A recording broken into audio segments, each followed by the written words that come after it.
Hello, everyone. Welcome to another episode of Speculative Speculations. I'm Varsha. I'm Steve. I'm Chris. And I'm Jared. And this is a sci-fi podcast where we talk about sci-fi stories in all their forms. We're currently working our way through Authority, which is the second book of the Southern Reach series by Jeff Vandermeer. We discovered last week that it's not a trilogy because there's a fourth book coming sometime soon. And we're also going to be talking about the short story The Star by H.G.Wells. Today's discussion for Authority is going to be for chapters 1 through 5. We left off at the end of Annihilation last week, and we just started Authority. And what is that? Did anybody expect that we'd see the biologist back like this?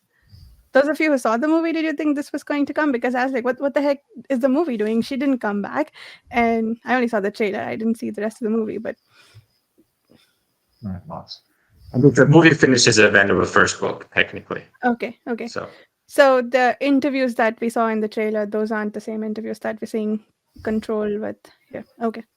Some ideas are shared, but yeah, broadly follow the first book pretty much, not the rest. Got it. Yeah, I don't know. I like the tact taken with the different point of view and stuff like that. It's all Control's point of view, but it's not first person, which I thought was a pretty good decision, and I enjoyed it. I enjoyed you kind of like getting into a new novel almost. You're enjoying more characterization from a different viewpoint, and you're getting to know this guy. It's kind of funny he's not using the name thing again, which is interesting. I wonder if that's going to be if that's still going to happen when we go to the third book or not. But I enjoyed it. It was actually, I read it very quickly. These 5 chapters, and he has just this nice smooth style of getting you into the story and just bringing you along, giving you just enough information to keep your interest up, but not bogging you down with any kind of techno babble or stuff like that. So it was very enjoyable so far. Yeah, I was expecting to like it a lot less than I did because I kind of tempered my expectations because I heard about how much a lot of people have really loved the first book, and then the second book, they kind of felt like it was a change of pace. So I kind of went in kind of like not expecting to like it as much as the first book, but I think maybe I liked it more. Oh. Nice. Do you want to? Yeah. What did you like more about it, or just what did you like about it? Well, I don't know if I like it more, but it's. I guess we have to have the first book to enjoy the parts of the book, and the second book that I enjoyed. But I do like the other perspective of the outside. I like the little clues that we get, the little callbacks to the first book, and just a whole different perspective on. And we get an outside perspective of Area X too that we didn't really, because we don't really get that with the first book. So I really like the different perspective that we're getting, and the character is really great at writing characters so far. Yeah. Great. There's definitely a sense. Sorry, go ahead, Dan. I was just going to say that I wanted mentioning what Steve discovered on his own, that some people don't like the change of pace from the first one to the second one. They find it a bit jarring, so I just avoided mentioning it and seeing what you guys would react instead of saying, a lot of people don't like the second book as much as the first one. But it seems for now it's fine. Yeah, it's almost like we are seeing another perspective in the first book, if that makes sense. So like we have another narrative point, even though they've come in after the fact, but they're able to elucidate some of the connections that we've seen about the biologist's personality, and then extension through the other members of the team that are in the plantation, and then especially getting the perspective on the psychologist who went in on the first mission and where she came from, and actually that being a very eye-opening, not only eye-opening, but like really good hook to bring people on board for the second book, like for you to make go, oh, there's even more going on here about that character who for all intents and purposes we think is dead at the moment and was not going to make any more appearance, but actually getting an insight into the fact that this person inserted themselves into that position from the very, very top, it seems, of the organization. Yeah, that was interesting. She's a director, like, and you find that out. You also, well, I also found out that this southern reach is, Hmm. because you didn't really know that in the first book at all, and so you're like, oh, okay, so this southern reach is its own little government agency responsible for checking out this area. And even though he did mention that like the coast guards off the coast around the outside and stuff like that, so there is some other support from other areas of the government. They pretty much seem to be on their own for the most part, especially after the original hubbub of its appearance died down, and I guess the outside world just kind of getting used to it and kind of forgetting about it almost. So very interesting. You know, turnabout in perspective on the whole project. Yeah. Yep. I think what I I don't want to say surprised, but what really stood out to me the most is how quickly I latched on to Control as a character. I wasn't expecting to like him as much as he did, as much as I did, simply because his name is Control. Like, how the heck am I going to like someone named Control?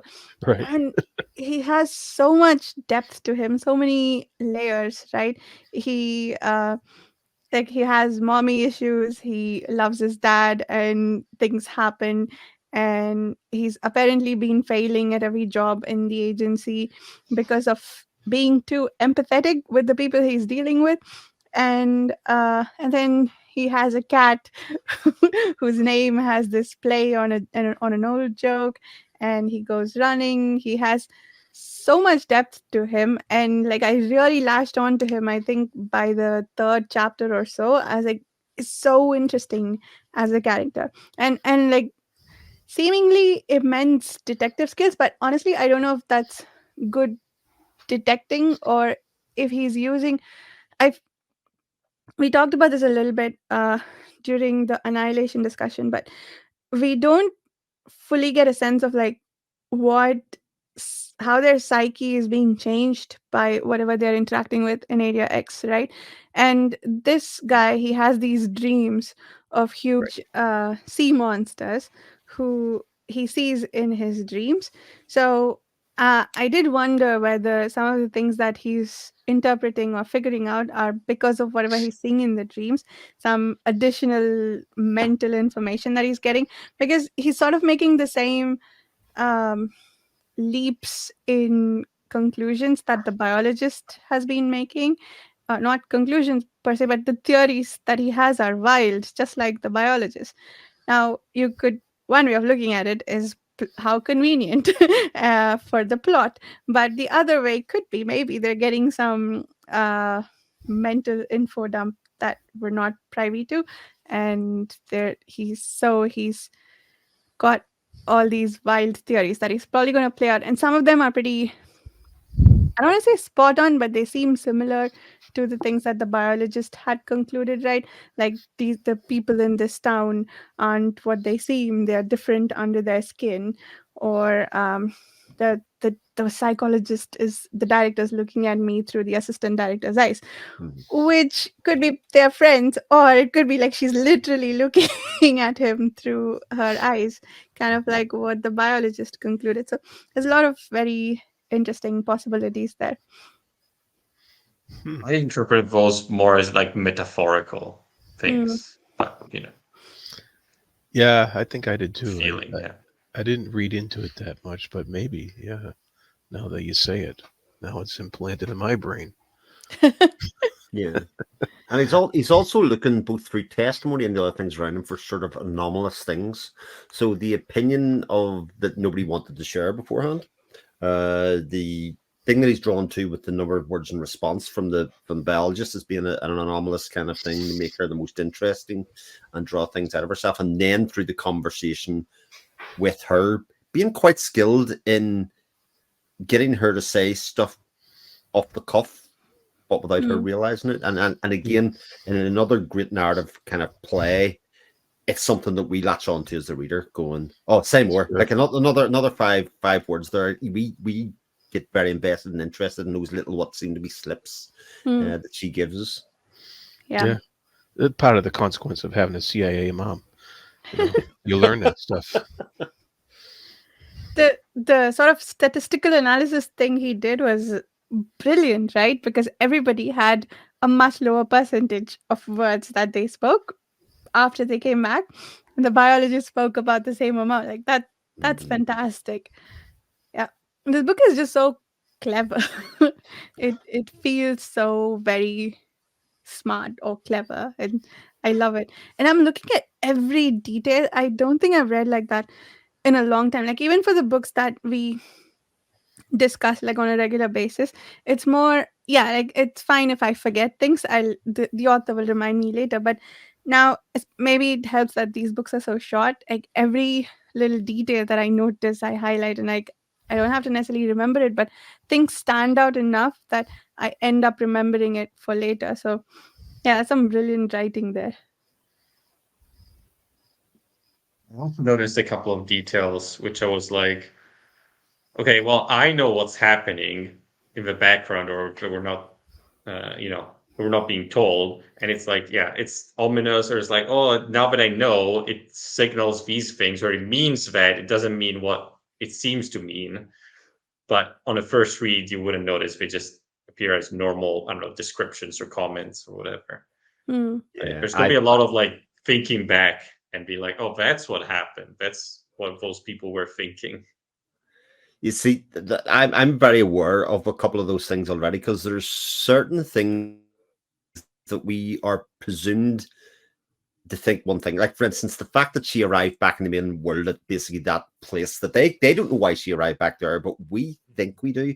But I wonder how much of that is narrative biased by what we've been told about her backstory, if you know what I mean. And when we're looking at the other things that other people are coming back to, we are kind of going, oh, well, they must have been important places to them growing up, etc., that kind of stuff. But maybe that might be, again, that bias to kind of say we're not really looking at this from another world. So I'm sure there's loads of those little things in there where Jeff Vandermeer's kind of laid like a breadcrumb trail for you to a point to sort of look at it, but dismiss it, but then also be able to refer to it later on after the fact. And I think that when you say things, it feels clever. I'm very aware of that kind of stuff as well, and kind of going like this feels so cleverly plotted, especially with all those kind of details and like clues and things that people have in common and all that kind of stuff. Yeah, you get that feeling that he's laying a lot of breadcrumbs around for you to follow, and it's pretty. It is obvious he's doing that, but it's also really cool to try to follow it and pick it up and wonder about where it's going. Yeah, like even the running scene. Get any answers? I was just gonna say, like, did we get any answers for now? I'm trying to think. I guess we know that what happened to the biologist, sort of. I guess we know it's a clone or something like that, or something possessing her brain or her body or whatever it is.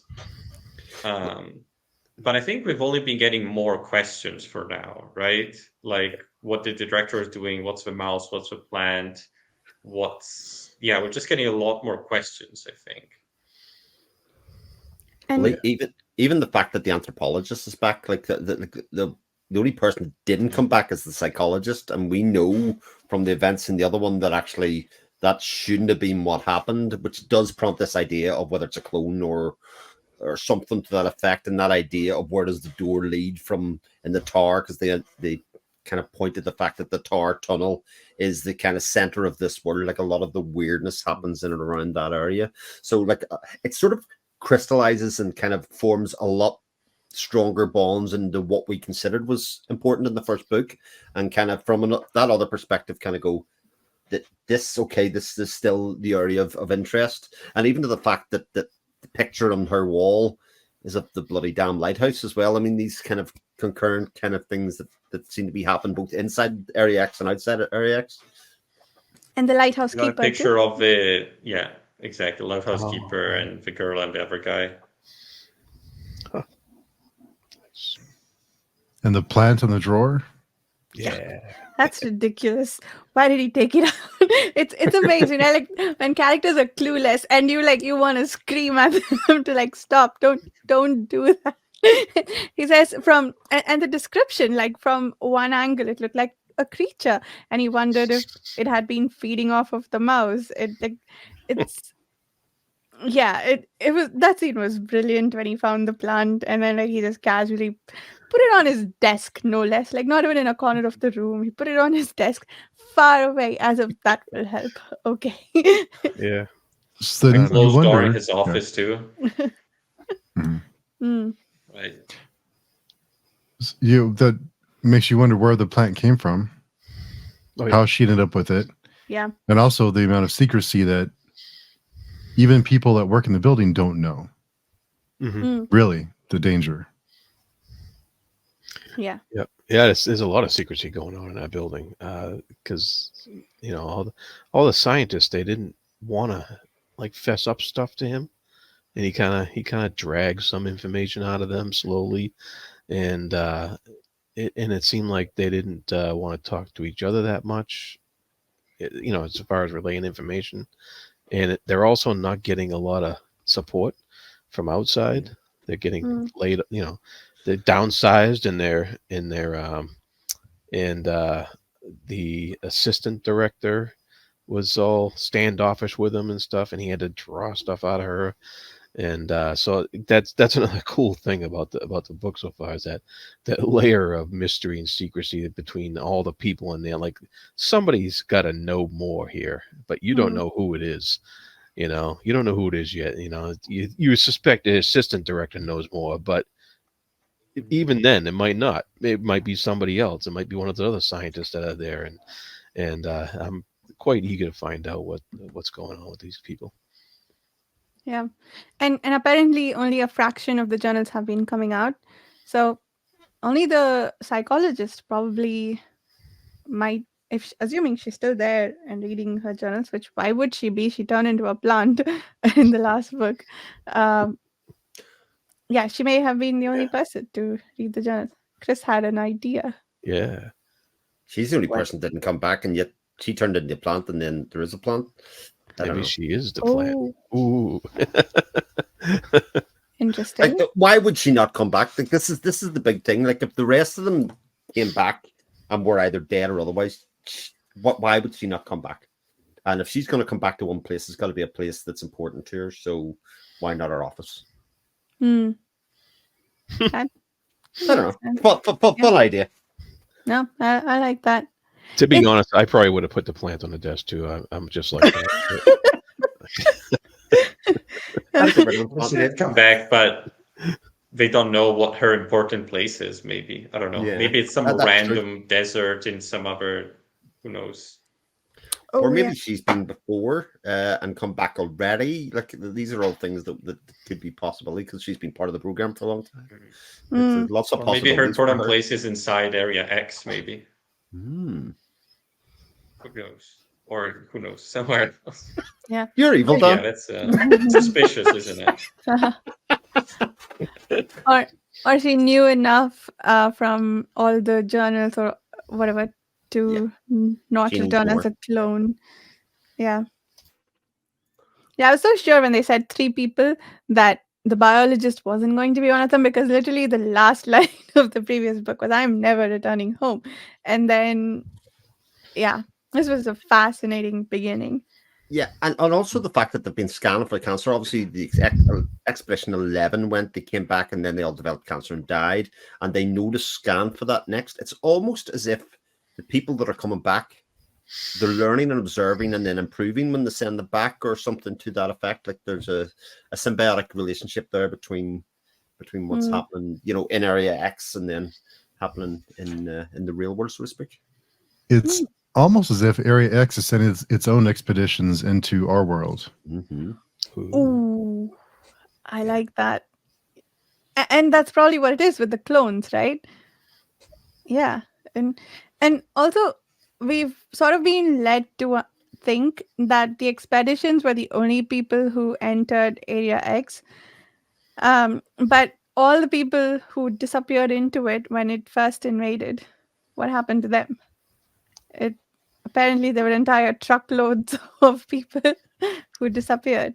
Well, they Were didn't enter through the door, though, right? Mm, where are the rabbits? I don't know how many times I read that bit and go, where did the rabbits go? Things just don't die when they go through the door. They either change or morph or whatever. I mean, I do think that's part of what is making Area X expand. This is I was watching Foundation season 2, and this kind of the Harry Seldon reference. The mass is all wrong. That is stuck in my head, right? When the matter can't disappear, it gets converted or changed. The mass has to go somewhere. But where did the rabbits go? There was a lot of rabbits went in. Any rabbits in the first book when they were inside? I'm trying to think. I don't know that they'd be rabbits though, right? I mean, they probably wouldn't look like rabbits anymore. Maybe the beast that was chasing our biologist was a former rabbit. A lot of it. Yeah, like the biologists saw like birds and normal animals inside the area too. They saw a boar.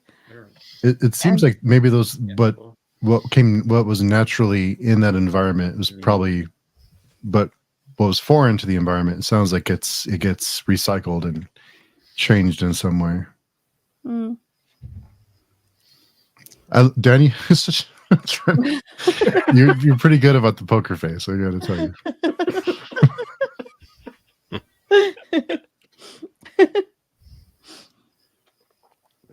But it seems like for now that like nobody knows anything.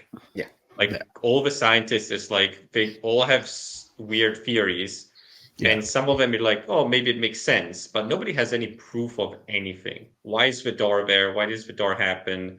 What's like they can't even see what happens when the rabbits go through the edge of Area X, right? There's like nothing makes sense. We don't understand why the expeditions behave the way they do. Why what happens to the expeditions inside Area X changes.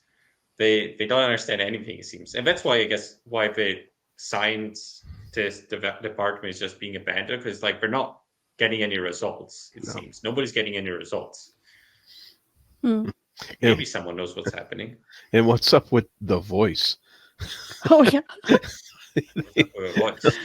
Oh yeah. And he in Control kept picturing the voice in like this weird chamber or something like that, and like we don't know, that's probably not true, but it's just the way he was thinking about where the voice was coming from was hilarious, I thought.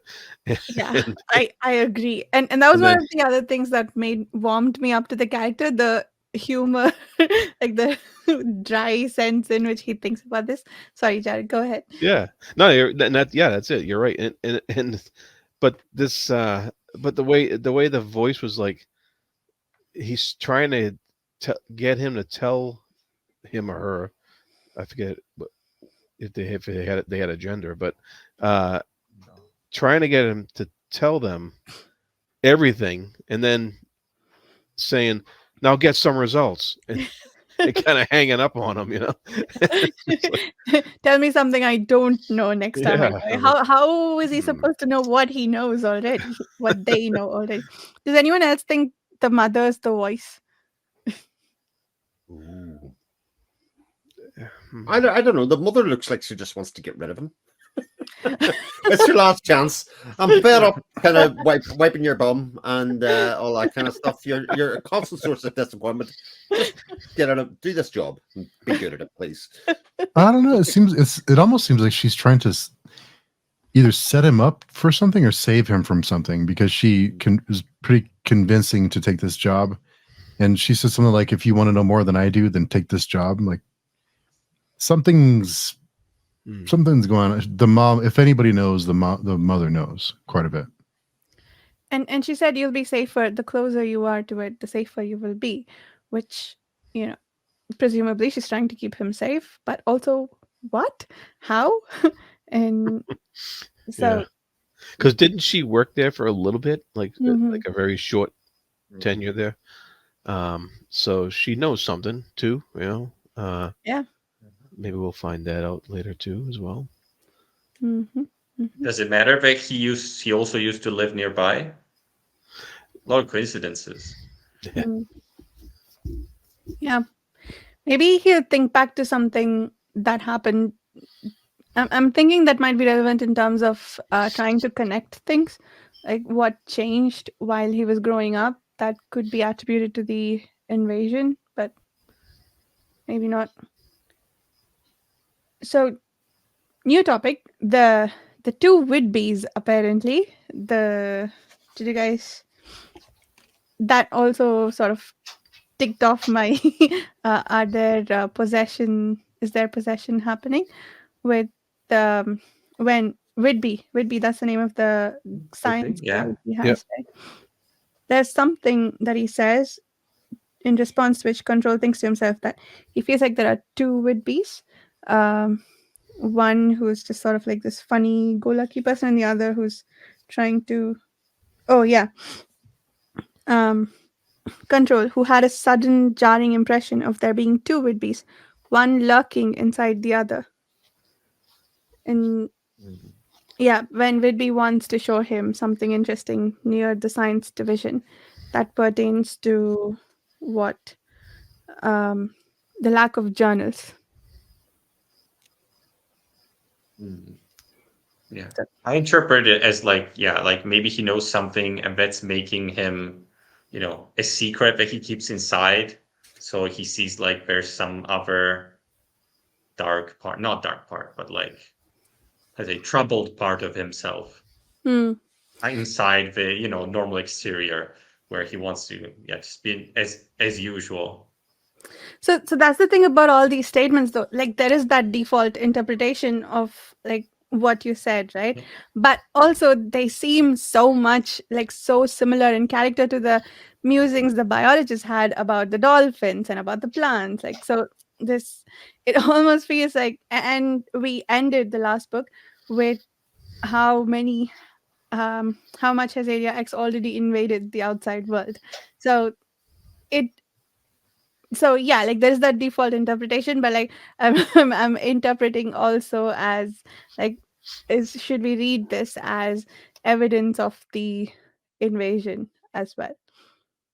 And I think Control says exactly that. He says like that he needs to immerse himself in the air, I guess, in the culture or something of the local people and the traditions and beliefs, whatever Mm, superstition. And like he says, yeah, they're obviously not true, but you have to sort of treat them as if they're true to understand what's going on. mm, Something along these lines, yeah, right? yeah, So, similar to what you said. yeah. There is one thought he has to himself, which he says that he chose to fuel this thought. Like I forget. I'll find the quote, but something to the effect that he should fuel these crazy thoughts he's having because they come from a place of intuition rather than shutting them down as silly or wild. So, yeah, very That's interesting. Is picking up that his real brain isn't, I guess, his normal brain Yeah, isn't. yeah, that's some pretty open-minded thinking if you can pull it off. right. Yeah. Not go crazy while you're at it. Well, just being able not to shut down thoughts that you think might be not useful or silly, Mm, and actually, like you said, try to fuel them. That takes some mental discipline to be able to do that. yeah, that that's an interesting way to look at it. I like that. Yeah. Um. Yeah. So, what else did we learn in this? The Right. biologist. Well, you can talk about the bells. I was going to say about the rabbits. I just want to go back to the rabbits. That whole scene was so well described and kind of put together in terms of not only kind of what they were trying to do, but also the panic of the rabbits, the kind of them scrabbling to get away once they actually realized what was happening. So there is something about the barrier that is sort of primal or can be sensed, if you know what I mean. So the rabbits sort of between the hive mind or otherwise knew what was going and happening to them in a way that we don't, obviously, as the reader. And obviously scrabbling to get away. And this idea that just, I don't know, the whole thing was very vividly kind of described again. It was kind of like very clear to visualize what was happening in this very succinct way, you know? That's something that like animals can detect and humans cannot, because I know we're not attuned, or Yeah. Or I'm not so sure. Do you think that did the rabbits start panicking when they started disappearing in front of each other, or just when they got close to the border? Because we remember the biologist, when she got close to what looked like an exit, she couldn't bring herself to come any closer. So it could just be the rabbits having a similar reaction to the the border. scientists didn't have any reaction when they were pushing the rabbits, and they were literally the same distance, right? And the rabbits didn't want to go near it. They had to sort of start corralling them, right? That's fair. Yeah. But maybe they're just more sensitive, sort of like, like when animals can detect earthquakes like 10 seconds before they actually happen. Yeah. Yeah. Maybe. Speaking of heightened senses, Control can smell some cleaner that the others can't, which again has a default simple interpretation that he gave us in the book, which is that they're used to the smell, he's not. But also, is he infected by the biologist? She had heightened senses before. I don't know. I took that as pretty literal myself, because I work in a place where I'm used to the smells, and people walk into there and they're like, "Oh, what's that?" And I'm like, "What are you talking about?" So, so I took it as very literal, but maybe you're onto something. It didn't even cross my mind that he might have some sort of connection there that gives him There's the third layer. It is literal, but it also means something supernatural or something like that. Maybe. Yeah. But it's just another example of Jeff Vandermeer giving you a little crumb of something, giving you a perfectly reasonable explanation of you going, well, that's what it is, obviously. Yeah. But then always being able to call back to even one of those at a later date to kind of say, like, it's all there. And that's the thing. Like, I'm sure like 9 out of 10 things I'm probably reading too much into each one of these, but the fact that they're open to interpretation based on what we know before, that's brilliant. What you said, Chris, like the laying of the breadcrumbs, or also like some misdirection, and maybe some of these are misdirections that we're meant to think too much about and come to nowhere with. Yeah, and the biologist, Chris, you were saying you were bringing her up. Every time she was in the room, I wanted so badly to delve back into that first person viewpoint of hers to see what was going on in that room from her perspective. I wanted that so bad, and I was like, I'm not getting that. I got to remember, I'm not getting that in this case. Is she her anymore, though? Is that the same person? Good question. Very good question. Yeah. It's funny how other people viewed her too. Right. Sorry, Do you go think, ahead. Steve, that if she's a clone, she's a different person? Is a clone really a different person than you? If they have the same memories and experience than you, what do you think? But does she have the same? Yeah. I'm just saying, if she has, because it seems like she has a lot of the same memories, like the childhood. The one right? she What went was off it? to with her husband. Childhood Without her memories, husband. right? Yeah. Yeah, there were some for sure some things that she knew from previous life, or her life, let's say. And she's still as guarded with her words. Yeah, So, she still seemed to have the same mannerism when it came to answering questions from other people, like very guarded, very very economic use of what she says. But he was able to get a couple of things out of her that she didn't want, which we knew from the first book that when that happens, she's very frustrated about that when that does happen. So the character, just from his point of view, seemed to be on point from what we knew. But on the other hand, man, I wanted to know so much more. Yeah. Yeah. So Right. why did they want, or why did the psychologist want the biologist so badly? Even when she was advised against it. And it's funny how everyone viewed the biologist. Like she was kind of a loose cannon. She was fired from a lot of jobs. So what was different about her that why was she want her on the expedition if she was such a kind of a undesirable? I don't know. You can make up stuff, expendability, the relation to her husband who went, all we can do is speculate, I think. Yeah, I'm trying to think back to the last interaction they had. Obviously, when the psychologist returned into plant, or otherwise, to see if there was any kind of clue there about kind of her preconceived notions about who she is now compared to what she thought she would be. But there really wasn't. I can't pinpoint anything from that conversation other than, can you not see that you've changed? All of that kind of stuff that was in there. But there should have been an idea of what she expected out of that person going on the journey that she did. Wasn't the biologist said something in her journal about the psychologist? I think during training, she said that the psychologist appreciated how guarded she was. Like, she wouldn't give up anything to the psychologist, and the psychologist told her that she thought it was a good thing. Um, so I'm wondering if that was it. That was the reason why, because she's able to guard herself mentally, and if that's somehow important in Area X.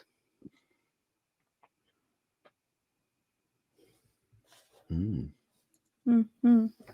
Sounds good. I think we got it figured out. The other thing I'll say about the writing style, Steve sort of talked about this before, about being told that there's a difference. I was surprised how similarly it read to the first book. It didn't feel like a different authorial voice. It kind of the same kind of flow to how you lay the groundwork for the world and the world building, both outside Area X. So I mean, I think that's one of the reasons that it reads so easily now. Like I honestly probably could have finished this book in 1 sitting, 2 sittings. Like that's the kind of book that it is. That doesn't happen very much anymore. Same. Same. And I think someone, I think it was Jimmy Nuts in a recent video was talking about how he wants to be really excited about the second book or third book of a series, and he can't find one, and he was unhappy about it. But I related to that recently, but this book I think is really doing it for me. I'm loving the series, and I'm so eager to get the allotted reading for the week. But I like being able to discuss it in bits and pieces, so it's still a pretty nice experience. The what did I have to say? The mother and the biologist, do they seem somewhat similar to you? The aloofness in the mother and the biologist, or do you think the mother's aloof by necessity and the biologist is aloof by choice? We don't really know enough about the mother to make any kind of a judgment yet, because we know she's a spook, but we don't know if a lot of her not being there was because of that. So that's I wouldn't be able to tell you anything on that. Already, I could say that the mother would make a really good POV for the third book. I know nothing about the third book, but I mean, that'd be another kind of thing to put in the top to kind of give you another lens of going further up the chain or further outside the chain. I might be able to tie exactly that point together for yourself.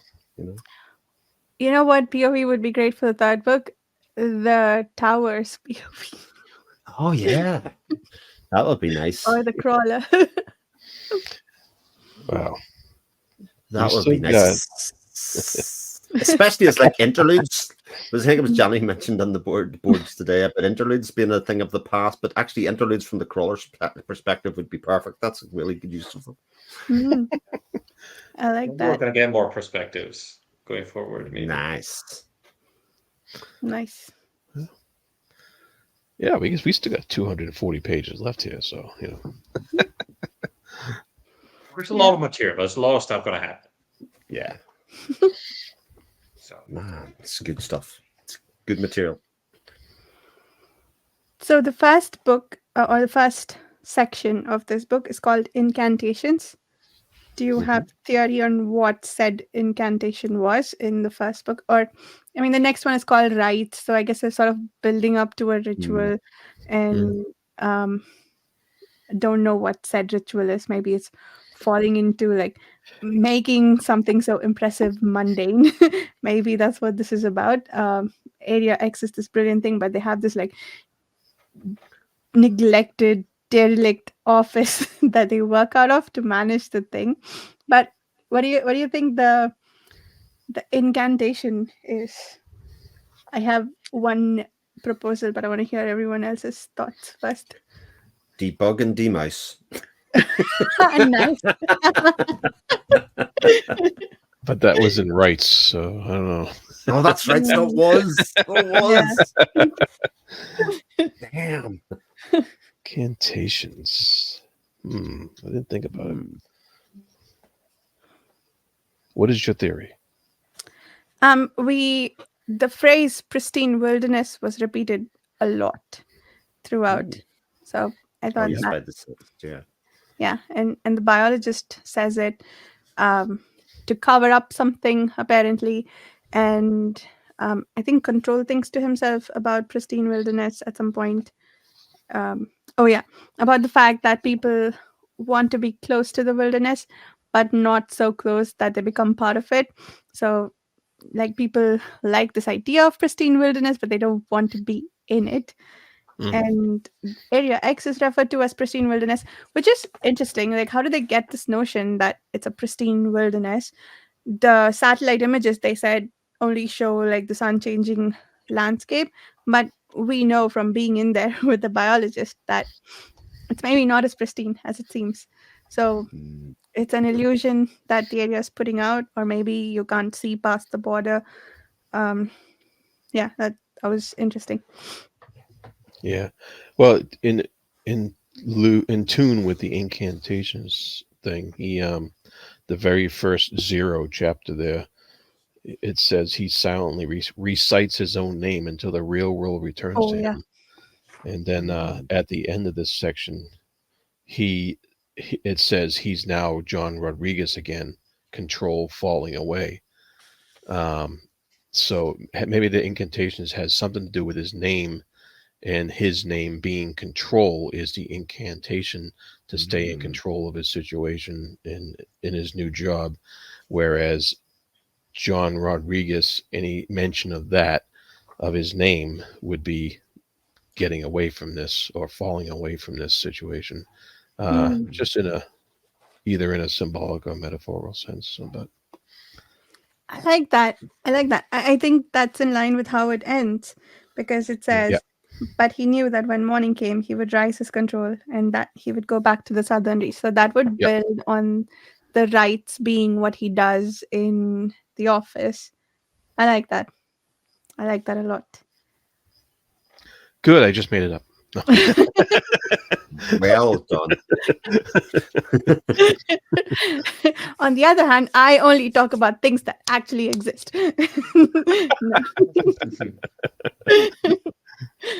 maybe it's actually magic, like the Area X, and there's some sort of ritual going on or whatever. I like that. Yeah. Putting 1,000 rabbits in a cauldron, right? Stirring it. Oh, true, rabbits, yeah. A rabbit out of a hat. It's not. Yeah. It's just a big magic hat. It's not very scientific what we've seen up to now, is it? Though, right? Very... I Yeah. mean, Yeah. it's I not mean, it's not scientific from the science we know. yeah, right. If it's Is alien, it would probably be Yeah. magic to us. So any sufficiently advanced magic technology is magic, I guess. Yeah. Something like that. Quotes, right? Yeah, I think it was a Maybe. Clark quote. Yeah, I mean, it could be. You almost get the sense of sapient vegetation, right? That's what that is. It feels like. So that's not outside the realm of possibility in my mind. Like, we don't know what consciousness feels like or looks like. So it given that given that we don't have a complete theory of consciousness, it's not outside the realm of science for me. But yeah, that's open to interpretation. so the next section was called rights, and it starts with him kind of going through the rite of claiming his office. He's taking the plant out, he's getting rid of the dead mice, and so maybe we'll see how it ties in at the end of this section. Yeah, I like that. I don't remember what the other sections are called, but I don't remember. Is that a spoiler if you check them? I don't know. Maybe? No, I don't think so. Maybe. Probably Maybe. not. I don't think we know enough to say so far. I'll take a look. I don't usually mind spoilers. Interesting. Mhm. So, So- do you want me to tell you? No. Okay. I'll leave it. Yeah, don't. I took a look, but the last one's interesting. But the No. the last one will blow your mind. Damn it! I'm just being clickbaity, Steve. You're clickbaiting me. Yeah. Yeah. I was gonna say. So now Steve's looking. So the ant metaphor at the beginning of rights, that was brilliant. With the was he the woman who didn't know where the ant was, or the ant which didn't know it was on the woman? That was brilliant, and I think that really summarized the disorientation surrounding Area X really brilliantly, I thought. Yeah. Really like that. My Yeah. mind went pop at that Yeah. stage. Right? Yeah. He's a brilliant writer. I think at this point I'm like, I want to read everything he's ever written. Yeah. It's 2 books in. That's a feat. Yeah.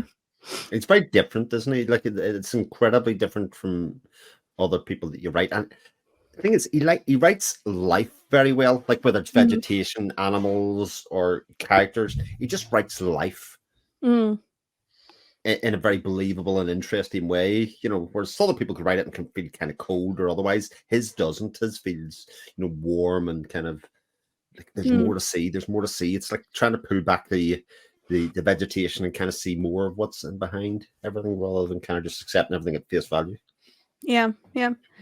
I think we were talking earlier about how similar this book feels to the first book. And I think, speaking of like writing life, what this does almost exactly like the first book is the flashes between what's happening right now and his past. But it's so organic because he's got the shadow of his mother to live up to. So he keeps having these flashes back to his interactions with her. And like in both cases, it felt organic. So in one way to look at it, it's structurally very similar, that we have these flashbacks interleaved with what's going on right now. Almost lost, like, I won't stop harping on that, sorry. But um, but in another way, it feels very organic for completely different reasons, right? Because she's got this connection back to her husband, and also like she has this random statement there about how, I want to give you these tidbits because I'm not giving you other information that I think might be necessary for you. And here it's because of the tie to his mother that he keeps having these flashbacks that tell us more about his life. So I feel like that's such a wonderfully organic way to tell us more about the characters. Also, I think it's interesting that they found all the other expedition members at their homes, and the biologist wasn't at home. She was at a wall. She was at the parking there lot you that she used to keep going to from her uh, to leave her husband at night, right? Or at least that's I, the one I thought it was. again, we assume that. That's true. Hmm. Yeah. I think it's a pretty good assumption, but at the same stage, I was very conscious that we aren't told exactly an awful lot of detail about each other and just staring at a wall. But yeah. Yeah. Does anybody else think that the psychologist is going to become a very sympathetic character soon? Like so far, we've been really primed to dislike her, but I think we're going to understand her struggles soon. Especially if she's a plant, I'm going to feel very sorry for her. If she Yeah. came back as a plant, that's pretty shit. Everybody came back as like a body and stuff, but she's now sitting at the desk eating mice. Eating. Not only is she a plant, she's a plant that feeds on mice and on. Or maybe she paper. was the mouse and she got chucked out. I don't know. She could be the all things possible. Oh my god, the idea again, like wild breadcrumb that I latched onto, that the plant feeds on crazy information that was written on those sheets of paper that the psychologist left there. That it feeds on that, that idea that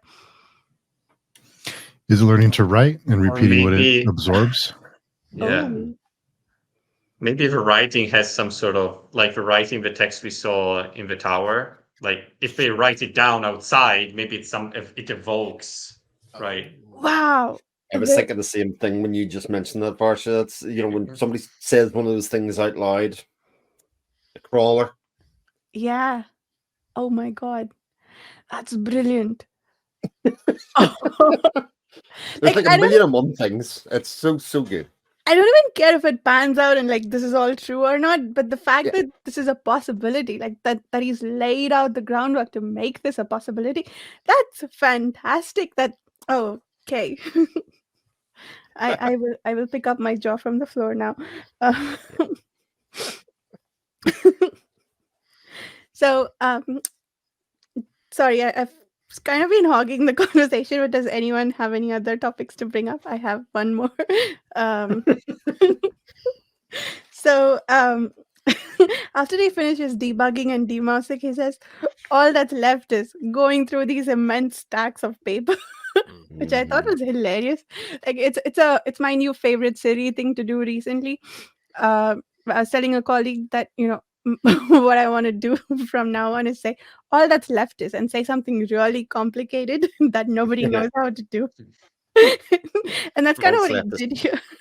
It's string theory. Yeah. It's kind of funny when he brought that up and he saw all the mess in the office. I started like yelling at the character saying, let's start organizing it this way and get some file boxes and put some and you almost want to start figuring it out for him, because he's a very sympathetic character so far, and you want to like help him out, and just once again his ability to write good characters shines through in that manner. You also feel that like there's something important here, right? It's like he's missing something. It's like, I'll do it later, and you're like, no, you should do it now because you're sure it's critical, right? Yeah. Well, that's like the biologist in reading her husband's notebook. You're like, no, read it now. But, that was exactly the point. Like the stack of papers just made me think of the stack of journals, and pretty much exactly the same way in that. And the stuff at the bottom is kind of getting lost in the lighthouse case, decomposing or otherwise. But in this case, he's never going to get to the bottom of that stack of disorganized papers. Apparently, he read some words that terrified him, and he had to put it down, which was interesting. It's a Stephen King novel. There you go. The plant is feeding off of a Stephen King novel. I mean, how meta is that? That's so good. Or it's feeding off of Annihilation. Yeah. Speaking of find out now, Whitby, does anyone else think that Whitby is going to end up dead or transfer or something, and he won't get to see what it was that Whitby wanted to show him before it's too late? It's not looking good. Yeah, because like that's a standard trope, right? Like I'll do it later, and then later it's too late. Yeah, cool. That's the end of the list of my talking points. If anyone else has anything to say. My talking point is that I need to leave now. Oh, I was about to ask you a question. Okay, well, next time. Next time, I'm sorry. Yeah, I don't Yeah. have much time after. Well, I have about an hour usually. I'm okay. gonna have to go. Cool. Okay, Thanks. but thanks for the Yeah. discussion. Right. It was great. Thanks, Dan. Fair See you enough. next See you week. next week. Bye. Bye. Cool. This. Now that he's gone, we can say bad things about him. He's the best poker face on the planet, like honestly. He does, yeah. Just, So is it? he's read the whole trilogy, or Mhm. so? Mhm. What is a trilogy so far? Okay, Yeah. And yeah, he's holding it together very well. oh, Mhm. yeah. He always asks questions to confuse you and then send you Yeah. off in other directions. Or is it? Or is it this way? Is Um, he really Jeff Vandermeer? Ooh. Jeff Vandermeer. The clues were all there. All right. so not deaf Jandermere.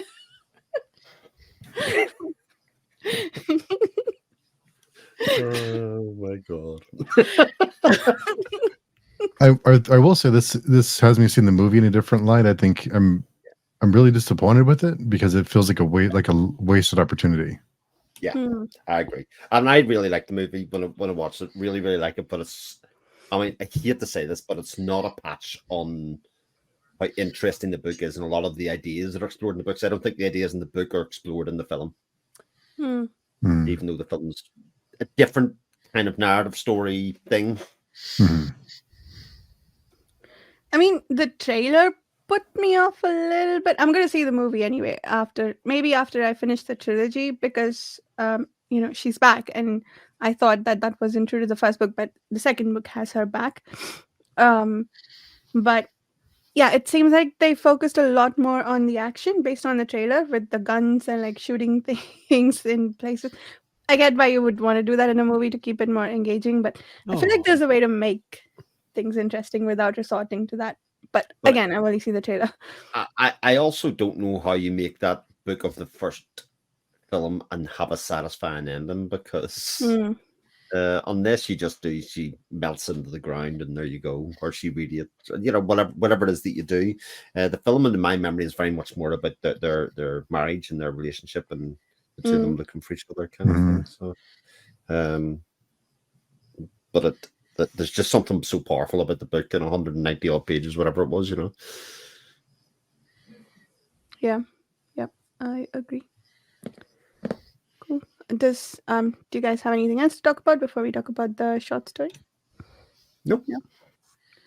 And now we move on to discussing the short story The Star by H.G.Wells. High level impressions. Who wants to go first? Or like a teacher in class, I will volunteer people. Although Chris should be doing that. Something after the book. I thought it was fine. It was I fun. mean, it was just sort of fine. Like, I don't really have any strong feelings about it either way. It was a very science fiction-y short story kind of thing. Mm. Like it read very much like a high level science fiction thing. I don't know if I get any great revelations out of it. I don't know if I get any great deep metaphorical meanings or anything, but it's sort of interesting for what it was. I was never bored reading it, never struggled to finish it. It read quite well. I mean, that's pretty much my high level thoughts on it. Have any of you ever read H.G. Wells before? No, No. I have. No. No. Okay. I read The Time Machine. Mm. And as soon as I started this, I was like, wow, this sounds just like The Time Machine. Like he has a definite style, and I was like, that's what it is. And so I was like, okay, this is cool, And it's short, so it's a little too short to get into any kind of Mm. good narrative flow and stuff like that. But I did find it interesting because in the beginning, in the first paragraph here, he's talking about this interest to the world and this great interest and the motions of big planets and stars and Neptune and everything else, and then at the end, in the very final part of it, he's like, yeah, there was some astronomers on Mars, and considering everything that happened, it wasn't as bad as they thought, and it just shows how small the vastness of human catastrophe can seem at a distance of a few thousand miles, million miles. Mm. And so I thought that contrast was kind of interesting because he changed the perspective of the universe basically, and I really like I kind of like that, and I like the and I really like the idea of the scientist being the Cassandra. The world's going to end and nobody's listening to Mm. him. Yeah. So that was amusing. It kind of struck me with the end about the way I kind of took it was that we're pretty damn lucky as far as cosmic um, catastrophes go. And look at Mars, and there's some debate whether or not Mars used to have water and That's right. used to be a livable planet. So I kind of wonder if he was trying to kind of be like, we have it pretty good. Like we're, Yeah. this major event happens, and it in the whole world is kind of thrown upside down, and the rotation stops. And I'm not sure how it would work with Jupiter and everything, because I think the gravitational pull of Jupiter would affect the trajectory of, but I try not to get too wrapped up in that. But Yeah. I do think it kind of struck me as we're pretty lucky. We're pretty spoiled as far as like cosmic disasters go. Yeah. It's so far. So far, well, I mean, fingers crossed, right? So, yeah. But in the meantime, if it, we have Ben Affleck and Bruce Willis to save us if it does. So, Yeah. Well, yeah. Bruce might not be up to it nowadays, but yeah. No, he may just be there for moral support, but Yeah, he'd be going back in my day. we'll get Aerosmith on a shuttle, and it's a net positive either way. So, The I really like that. I didn't think of it that way, but it reminds me of the I think it was in Pale Blue Dot, or was it Cosmos?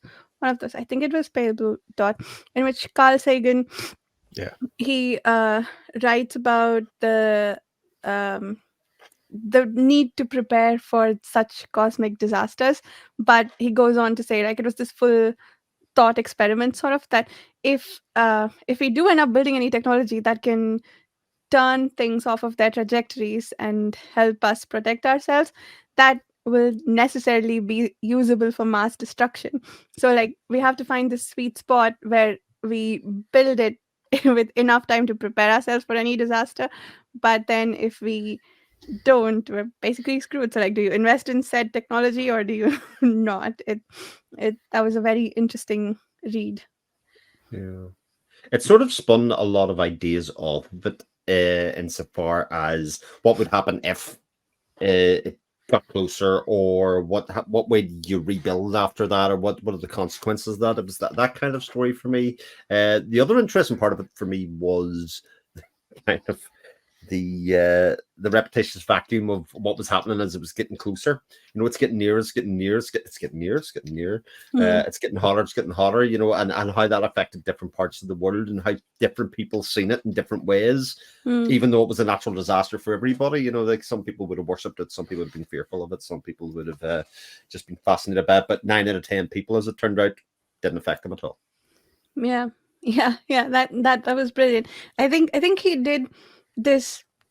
I thought of it as the condensation of humanity into, like, these 2 paragraphs where he talked about people went to work, people went to church to pray, they carried on with their daily life, they got yelled at by their bosses. I don't think they wrote that in, but they did, and so on and so forth. Like, it felt like this, in the face of such immense disaster, people are going on with their mundane daily life, and that's important to them. It's how they survive. It's how you give yourself reason for living, I guess. But like just the condensation of all of that into those 2 paragraphs, I thought was really brilliant. And I really enjoyed the writing style in this book. Like I love the comparisons he made, the metaphors he used. I thought it was really beautifully written, which I don't know, for some reason I feel like a lot of modern science fiction or even fantasy doesn't have a whole lot of it. It's very simple, straightforward writing. Maybe not any of the books that we've been reading as a group, but I think the others that I tend to pick up tend to be very simple compared to some of these.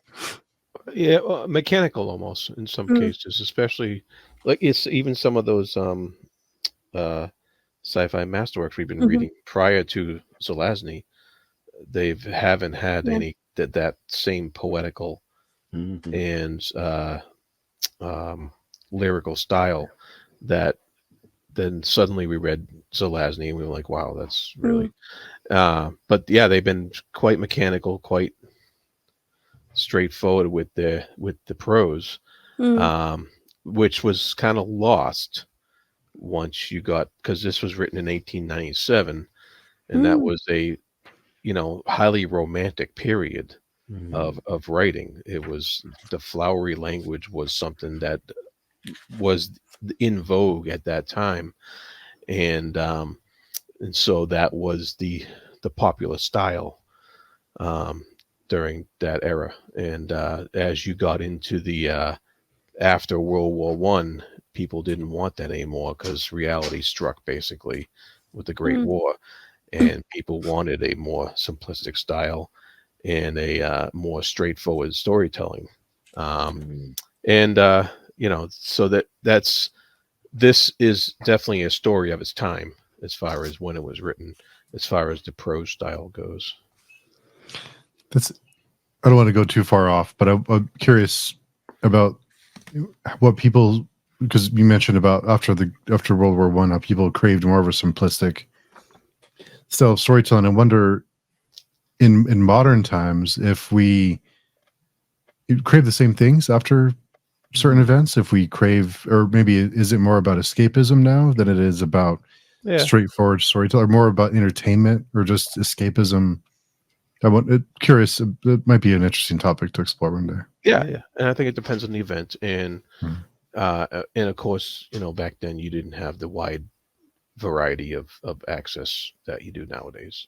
But yeah, no, you're right. It's a very interesting topic. Friday conversation. Yeah, it is very interesting. I didn't realize it was 1897. That yeah, for I'm trying to think now what science they had at the time, because this is immensely detailed in terms of like calculating the orbit and like the mathematician doing his thing and so on. It's Yeah, yeah. this that kind of science, that kind of mathematics was, all the rage, Mm, because it was all fresh and new at the time, and it was all, um, the 19th century brought a lot of scientific advancement in those fields, mm, and which, of course, even advanced it further, heading towards World War II. But this was H.G. Wells was considered, he was looked up as a sci-fi writer because of his knowledge of some scientific principles and stuff like that. Um, mm, so but he was also able to not. He was also able to condense his writing in this nice prose that was still readable for the general public, and so mm. it was pretty good. He's pretty good. I read a couple of his things at the time, and Yeah. I like the Time Machine. It's a pretty cool novel. Yeah, If you get a it'll be chance. coming up the Masterworks collection as well. Oh, is it Obviously, okay? Mm. yeah. There's a lot of books are appear in that. But isn't it funny how 1897 and he talks about the melting of the ice caps and all of that kind of stuff, and Yeah. here we are Yeah. so many years later, and it's kind of the sort of cataclysmic event naturally occurring in some ways, or man aided in some ways that is Mm. coming. And he's sort of proposing it'll not be the disaster that we think it is. Humanity is wiped out. No big deal for the Martians. They don't care. Well, we're going to lose New York. Some Yeah. people might. Some people might be upset. Some might not. Some people will not. Net gain, net detraction. I don't know. Yeah, yeah. Speaking of New York, I think this book, this story, it read like one of those like montages of the disaster scenes in movies, right? Like this collapsed here, those Yeah. floods happened, and so on. It's like a written version of the disasters we typically tend to see in Hollywood movies. I thought that was brilliant, like, and really interesting to see it in written form. I haven't seen it in other places, like, not that it doesn't exist, like, but this is my first encounter with description like that. I think that was really, really well done. Yeah. So there was one, okay, before we get to that, there's this book, this collection that we're reading from, the Big Book of Science Fiction. It has a note or introductory note about the author, and it says about H.G. Wells that he had a sort of cynical view of humanity, and Yeah. and while his stories had happy endings for the most part, his cynicism showed in his writing. So I don't know if any of you read that introductory note and if it colored how you read the descriptions of humanity that he did write in this short story. It did a little bit for me. It felt almost like, not mocking, but he's like commenting and look at that peasant. He wants to go about his work. It almost felt like that, but I'm not sure if it was colored by the forward. No, I think if we were faced with this catastrophic event, I think there would be people who just want to go about their normal routine and pretend everything's fine. Hmm. They would want to feel normal. They would want to feel like it's just Tuesday and not feel like I'm going to die in 12 hours. I think I don't know that that's I mean, I don't know. I think we would all crave that routine if we were facing extinction on Yeah. a global level. Hmm. At a certain point, these things are beyond our control anyway. So it doesn't, your worrying and your anxiety does nothing to help nor hinder. So actually going about your day-to-day existence and maybe having a nice takeaway meal that night is about all that you can really do to get through your day and kind of live for tomorrow kind of thing. Mhm. That, Feel like it you still have almost certain control. is the way that we would deal with it as a society. Yeah, I like that. Yeah. I wonder if this had any influence on Asimov's Nightfall story, because that has a similar end of the world type of feel. I thought that as well. I thought that too. Yeah. Oh, that's the other thing that the introductory note says. Apparently, well, the Nightfall isn't specifically in this subgenre, but the object colliding with a planet, that subgenre apparently was started by this story. Oh, okay. The All right, impact subgenre, apparently. Impact subgenre. I didn't know that was a Yeah, I didn't know. thing. I didn't know it was a thing, but apparently this was the Oh yeah. I don't want to say inventor, but the pioneer of that class of stories, perhaps. Yeah, I did think back to Asimov's story too about these events, and I did think it was curious that it's described as a missile later. So The object that's hurtling towards them. Yeah, that's interesting. Yeah, on the subject of people just living about their daily lives, I really liked this line. Common sense, at last, a little heated by argument, signified its unalterable convictions by going to bed. Nice. Yeah. I like how they just kept saying over and over again, oh, it's brighter now. It's nearer. Oh, it's nearer now. It's nearer again. Yeah, I like that bit of it. I thought it was interesting that the Earth was closer to the sun, farther away from the moon, basically got knocked out of the orbit, and like the orbit got readjusted around the sun. I thought that was brilliant, and it made me think of this comparison someone made. I don't remember who. Maybe it was a Veritasium video of like this comparison that the Earth is basically a giant spaceship that we all hurtle around in constantly.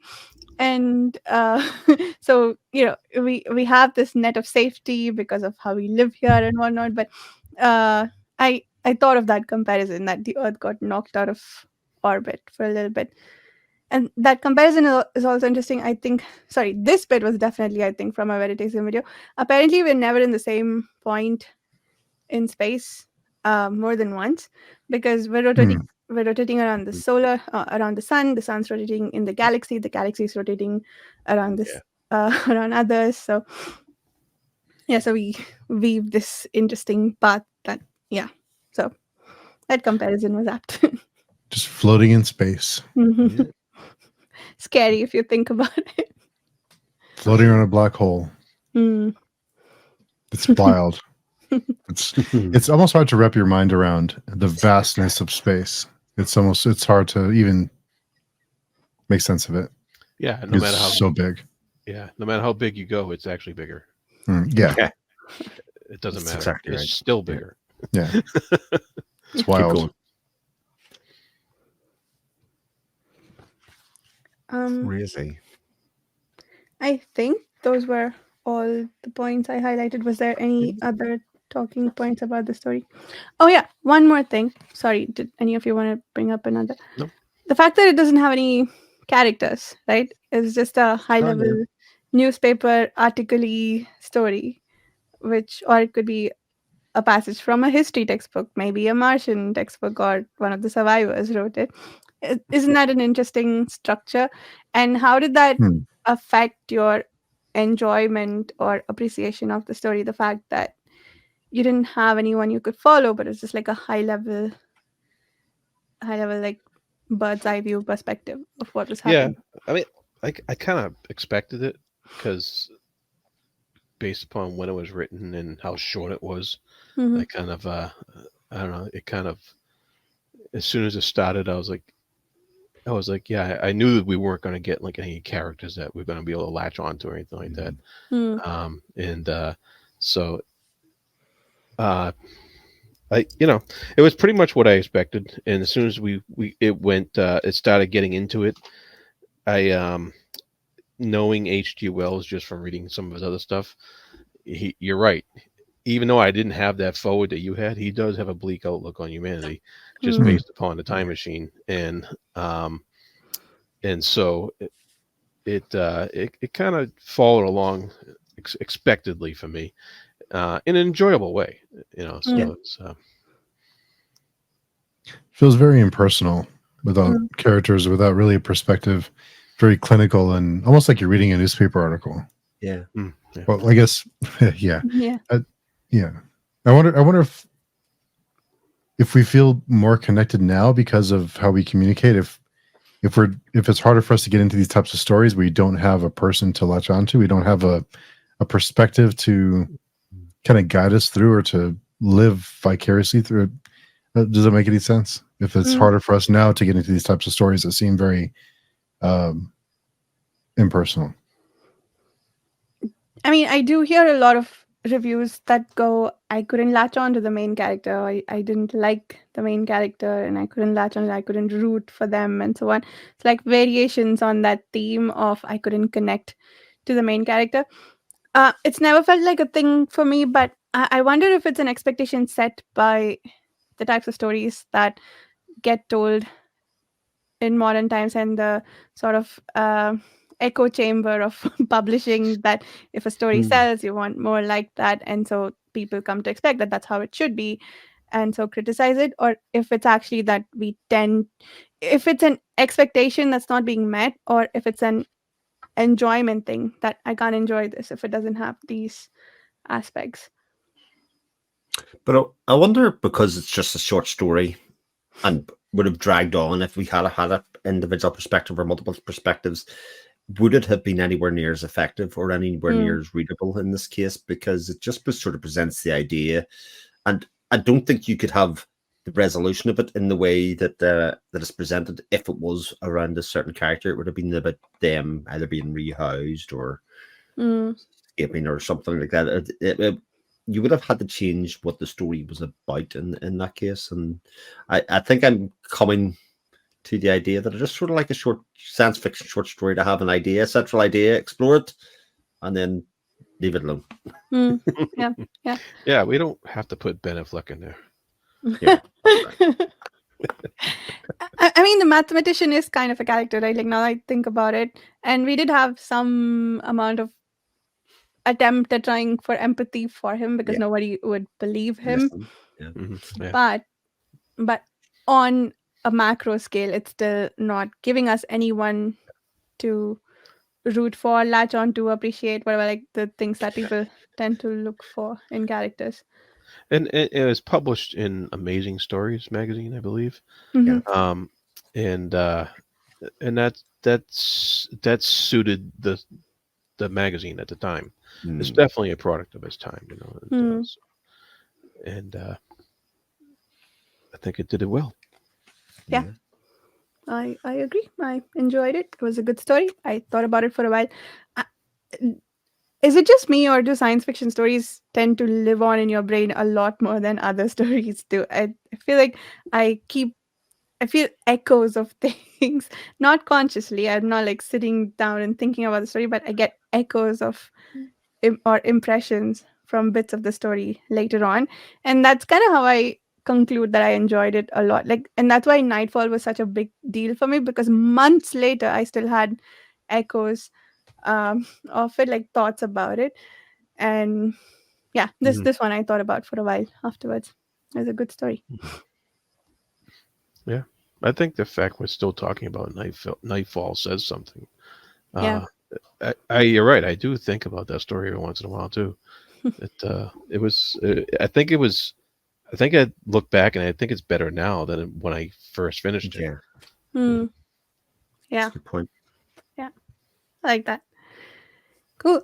So unless there's anything else that we should talk about for next week, we're going to be discussing chapters 6 through 15 of Authority, which is the second book of Southern Reach, and Sultana's Dream That's by, right. I will try and pronounce her name correctly. I'm judging you. Go. Rokhaya Shekhawat Hussain, Sultana's Dream. Wow, that was pretty So good. bad. Yeah, Yeah, that's pretty good. It's better than I could have as I done. often say about pronunciation, as long as you really go for it and own it. Yeah. You go for it I had and own to. it. I had to. Sorry, Chris, you were saying. I was saying, yeah, and even if you just commit to it 100% like you do, you know, people will just go, that sounds about right. Yes. Makes sense. Makes sense. Cool. So confidence is key. Confidence is key. Yeah. But I also think that sounded pretty great. Cool. Pretty good. Cool.